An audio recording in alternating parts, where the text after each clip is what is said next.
Hey everybody, thank you so much for checking out this interview. I'm so happy to be here with my friend Derek. Thank you so much. You're welcome. And he is going to tell us a little bit about himself and how he got involved with worship music.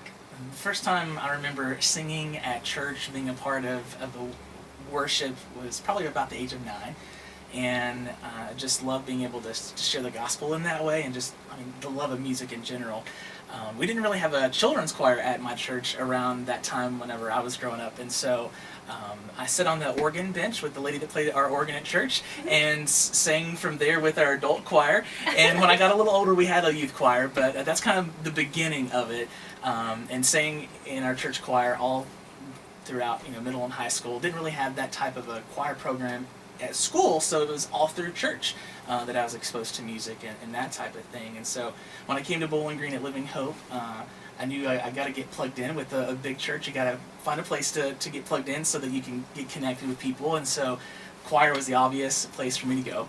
And from there branched out into the vocal team. And in the last year or so, our worship pastor Benny has been mentoring several of us to move from just being a part of the vocal team to actually planning the services and leading and taking more of an active role in it. So that's been a huge growing experience, from just being a part of the team to leading a team. There's a lot more involved than you think. Oh yes, I agree. Yeah. Anybody who has led a musical type of worship experience knows exactly what you're talking about. Yeah, it's more than just, hey, what songs do we want to sing this week? No, it's all the other stuff. Absolutely. I think I started singing in church when I was 4. I think it was Blessed Assurance, my mom said. I don't remember the song that I first sang. You got a better memory than I do. Well, my mom told Oh, me. well, okay. Does that lady still play the organ? She does. She Oh my does. gosh, that's so funny. She has played it for, I'm 30, almost 32, so probably 35, 40 years. Wow. Well, can you tell me a favorite worship experience that you have had? Well, most recently I think about Worship Kentucky, just a few months ago. In these last couple of years have seen just a better idea of what God is doing through the church as a whole.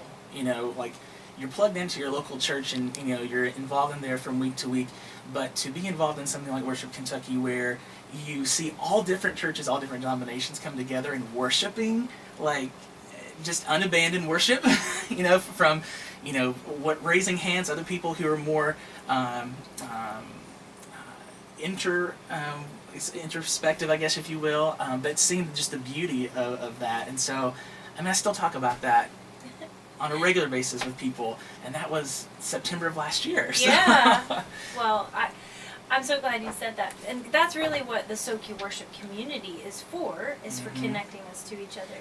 Absolutely. Because we need each other, and I think that's what makes our community so special, is that we recognize that we learn from each other, and all of these different styles should be celebrated instead of separating us. Absolutely. Oh, yeah, I totally agree. Yeah, and that was exactly what that day was all about.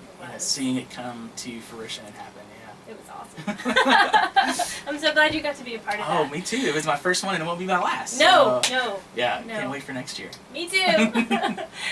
Can you tell me, because you look at a lot of music, I'm sure, as you're planning services, do you see any trends happening right now in the world of worship music? Anything you've noticed? Well, from the church aspect to also working at Christian Family Radio, seeing from both sides, from the worship aspect to what's on the radio and songs that cross both. Sure. I certainly have seen kind of this movement back toward worship music being about God and not just what He's done for us, but who He is, the attributes and the characteristics of God. And so I think over the last couple of years I've seen that trend kind of moving back that way to being about Him and not just what He's done for us and us. So taking the focus off of us and putting it back on Him. I like that. I was telling somebody that verse of scripture that talks about psalms, hymns, and spiritual songs, that psalms are songs we sing to God, and hymns are songs that we sing about God, and spiritual songs are ones that He sings to us. And ideally, our services should have some of each. Absolutely. Of those, I gotta write that down. That's cool. Yeah. I never thought about it that way before. Yeah. Well, can you tell me what your favorite song is right now to lead your congregation with? There's a couple. One that we do more regularly is called Behold Our God. It talks about him being seated on his throne and that he will reign forever, and that we'll be rejoicing with him. And so just to see, as I lead, to see the congregation respond and really understand that, yeah, he's reigning now, but one day, I mean, we're just going to be totally encompassed by his presence even more so. And then a song that we're going to sing on Sunday that we've done a few times is Christ Be All Around Me. And I love that one because it's the lyrics are simple, but it's a song that you could pray every day before you go out into wherever God's called you to serve or to lead or to work. I don't think I know that song. Let's see, Michael W. Smith's done it, Leland has done it. You gotta check it out. Yeah, it sounds like that ancient Irish. It is. It's blessing, based on that. like, okay, Yeah, okay. yeah. Oh, that's neat. Oh, I have to check that out. There's a song that I know that you don't. I'm on the side. That's cool.